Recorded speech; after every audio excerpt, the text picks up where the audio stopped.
भारत में निम्नलिखित में से किसके पास है? बताइए, बोलिए। नींद आ रही है क्या आपको? जी नहीं, बिल्कुल नींद नहीं आ रही है। आप जरा एक बार बताएंगे जल्दी से राइट आंसर। ठीक है, जल्दी से बताओ। ठीक है, इसका राइट आंसर क्या आएगा? राज्य का नाम बदलने की शक्ति भारत में निम्नलिखित में से किसके पास है? भारत के राष्ट्रपति, राज्य के राज्यपाल, या भारत की संसद, या राज्य के विधानमंडल, किसके पास है? जल्दी से सारे लोग राइट आंसर करके बताइए, इसका राइट आंसर क्या आएगा? बोलो बोलो, जल्दी से बोलो। सी ऑप्शन, बहुत बढ़िया। सी ऑप्शन, भारत की संसद, भारत की पार्लियामेंट। अब जरा यहाँ पर देखो, भारत की संसद, पार्लियामेंट ऑफ इंडिया। देखिए, नए राज्यों का निर्माण एवं नाम परिवर्तन जो है, ये किस आर्टिकल में है? तो आर्टिकल नंबर 3 आपके संविधान में है, और आर्टिकल नंबर 3 में ये लिखा है कि अगर जो कोई नया राज्य बनाना हो, या राज्यों की बाउंड्री चेंज करनी हो, या राज्यों का नाम बदलना हो, तो इसकी पावर किसके पास है? संसद के पास है, पार्लियामेंट के पास है। हाँ, संसद क्या करेगी? किसी भी नए राज्य को बनाने के लिए, उसकी बाउंड्री चेंज करने के लिए, उसका नाम बदलने के लिए पार्लियामेंट क्या करेगी? संसद राष्ट्रपति की पहले से ही अनुमति लेकर, संसद में एक बिल रखा जाएगा, एक विधेयक रखा जाएगा। तो यहाँ पर देखो लिखा है कि जो विधेयक रखा जाएगा वो राष्ट्रपति की पूर्व सिफारिश अनिवार्य है, पहले ही राष्ट्रपति से पूछ लिया जाएगा। और साथ साथ में जिस राज्य का नाम बदलना है, बाउंड्री बदलनी है, उस राज्य के विधानमंडल से भी एक बार क्या किया जाएगा? उसकी भी राय ले ली जाएगी। लेकिन ये विधानमंडल क्या कह रहा है क्या नहीं, उसकी राय मानना बाध्यकारी नहीं है। पारित साधारण बहुमत से साथ साथ में संविधान संशोधन इसको नहीं माना जाएगा। कहने का मतलब यह है कि जो अभी तक आपने पढ़ा है उसका सार देखिए क्या है। मैं यहाँ पर आपको लिख के बताता हूँ, अभी तक जो हमने पढ़ा उसका जो सार है वो क्या है। मतलब अगर जो किसी भी स्टेट का, किसी भी राज्य का नाम वगैरह अगर जो चेंज करना है, ठीक, अगर जो नाम चेंज करना है, उसकी बाउंड्री चेंज करनी है, ठीक, उसकी बाउंड्री चेंज करनी है, तो यहाँ पर एक बिल तैयार किया जाएगा, विधेयक तैयार किया जाएगा। और इस विधेयक को तैयार जब किया जाएगा तो फिर इस राज्य से भी पूछ लिया जाएगा, इनसे भी पूछा जाएगा। ठीक, साथ साथ में जो प्रेसिडेंट है, राष्ट्रपति है, प्रेसिडेंट की पहले से ही अनुमति ले ली जाएगी। तो यहाँ पर मैं लिख देता हूँ पूर्व अनुमति। तो पूर्व अनुमति किसकी ली जाएगी? राष्ट्रपति की भी ले ली जाएगी। और ये सब करने के बाद में ये जो बिल है, ये संसद जो अपनी है, यहाँ पर क्या किया जाएगा?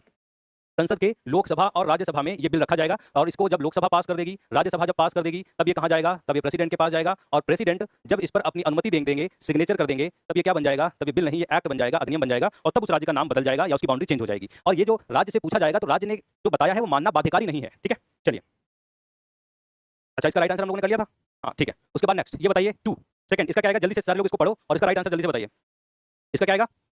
तो 1953 में भारत की केंद्र सरकार द्वारा गठित राज्य पुनर्गठन आयोग के अध्यक्ष कौन थे? 1953। तो आप कहेंगे B is the right one, Fazal Ali. और फजल अली कैसे हैं? तो देखो जरा, हमारे यहाँ पर इसका राइट आंसर फजल अली है। और फजल अली, तो राज्यों का जो पुनर्गठन है, रीऑर्गेनाइजेशन ऑफ स्टेट्स है, ये क्या है? तो देखो, जब हमको आजादी मिली तो हमने क्या किया? एक आयोग बनाया, धर आयोग, 1948 में। क्योंकि इसके अध्यक्ष कौन थे? एस के धर साहब थे। इन्होंने कहा कि भाषा के आधार पर राज्य नहीं बनाए जाएं अभी, क्योंकि पाकिस्तान बट गया था, इंडिया पाकिस्तान नाम के दो देश बन गए थे। और इन्होंने कहा भाषा के आधार पर अगर राज्य बना दोगे तो गड़बड़ हो जाएगा अभी। तो उन्होंने कहा भाषा के आधार पर राज्य ना बनाए जाएं। उसके बाद में एक समिति बनी, जेवीपी समिति, 1948 में। जवाहरलाल नेहरू, वल्लभ भाई पटेल, पट्टाभी सीतारमैया, इन 3 लोगों की कमेटी बनी। इन 3 लोगों की कमेटी बनी, और इन 3 लोगों की कमेटी भी यही काम करने के लिए बनी थी कि भाषा के आधार पर राज्य बनाए जाएं या नहीं बनाए जाएं। हालांकि इसके बाद में देखो क्या है, जेवीपी जो कमेटी है उसने ये कहा कि भाषा के आधार पर राज्य जो है बनाए जाएं कि नहीं बनाए जाएं। इससे इंपॉर्टेंट मुद्दा ये है कि अभी क्योंकि भारत का डिवीजन हुआ है, तो अभी अगर जो हम भाषा के आधार पर राज्य बना देते हैं तो फिर इंडिया की यूनिटी के लिए खतरा है, एकता के लिए खतरा है। हालांकि 1 अक्टूबर 1953 को पहला राज्य जो भाषा के आधार पर बना था वो कौन सा था? आंध्र प्रदेश। क्यों बना था? क्योंकि आंध्र प्रदेश में पुट्टी श्री रामुलू, इन्होंने आमरण अनशन किया था, और आमरण अनशन भूख हड़ताल की थी और उनकी हो गई थी डेथ। तो इसके बाद में मजबूरी में गवर्नमेंट को बनाना पड़ा था। फिर और राज्य कहने लगे कि हमको भी भाषा के आधार पर बनाओ। तो फाइनली फिर सरकार ने एक राज्य पुनर्गठन आयोग जो बनाया, और ये राज्य पुनर्गठन आयोग दिसंबर 1953 में बनाया गया। इसके अध्यक्ष कौन थे? फजल अली साहब थे। ठीक है, और ये जो फजल अली साहब थे, ठीक, तो इसके जो अध्यक्ष थे वो कौन थे? वो फजल अली साहब थे। और दूसरे इसके सदस्य जो है राज्य पुनर्गठन आयोग के कौन थे? के.एम. पाणिकर थे, एच.एन. कुंजरू थे, और अध्यक्ष कौन थे? फजल अली। तो फजल अली, के.एम. पाणिकर और एच.एन. कुंजरू, इन 3 लोगों का एक जो है आयोग बनाया गया। और इस आयोग ने कहा कि ठीक है भाई, भाषा के आधार पर राज्य बना दिए जाएं। इसके अलावा भी इसने कुछ रिकमेंडेशंस दी थी। तो इस आयोग की सिफारिश के आधार पर फिर अपने संविधान में 7वां संशोधन किया गया, 7वें नंबर का संशोधन किया गया 1956 में। और इस 7वें संशोधन के द्वारा 14 राज्य बने थे और 6 केंद्र शासित प्रदेश बने थे। 14 राज्य और 6 केंद्र शासित प्रदेश बने थे। तो इतनी बातें आप यहाँ से ध्यान रखेंगे। ठीक है, चलिए। भारतीय संविधान का कौन सा अनुच्छेद भारत को राज्यों का संघ बताते हुए संघ के अटूट स्वरूप को दर्शाता है? बताइए भाई, जल्दी से बताइए, इसका राइट आंसर क्या आएगा?